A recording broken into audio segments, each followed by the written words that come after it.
Coming up on 10 years since winning their first state championship, and while the divisions may have changed, the stipulations remain the same. To get in the state tournament, it's going to take winning the school's 27th ILH title to get there. This is the Punahou Buffanblu, and you're watching Scoring Live 16-16 football preview. Many of last year's Buffanblu's senior starters are entering their third year on the varsity team and have seen success in several different ways, shapes, and forms. Last season ended slightly earlier with a loss to Kamehameha in the ILH second round tournament.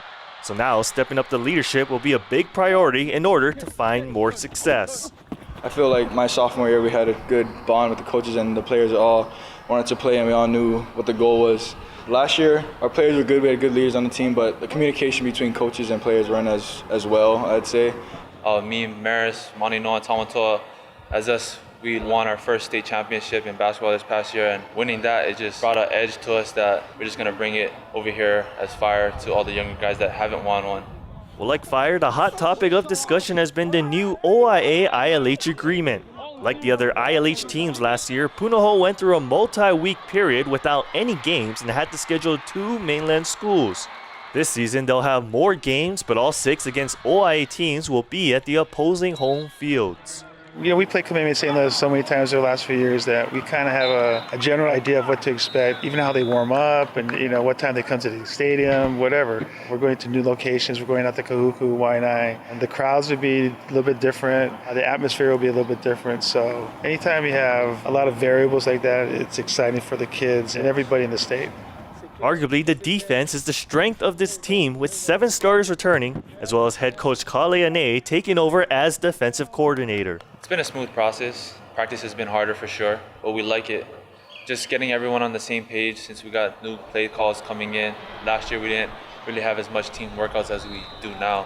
So that's been a main focus on us this year. Get everyone in the weight room, get everyone prepared for it. Just make sure we're all healthy and ready to take on the battle.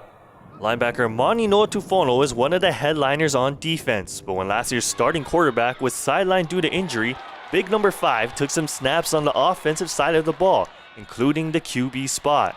So will we be seeing some of that this season? I don't know if I can say much about that. You were supposed to ask those kind of questions. We're going to try to utilize our best players all over the field, whether it's offense, defense, or special teams, and you probably see them a little bit in offense as well. I can say that. For now, you can expect to see a battle between junior Hugh Brady and sophomore Kobe Muasau.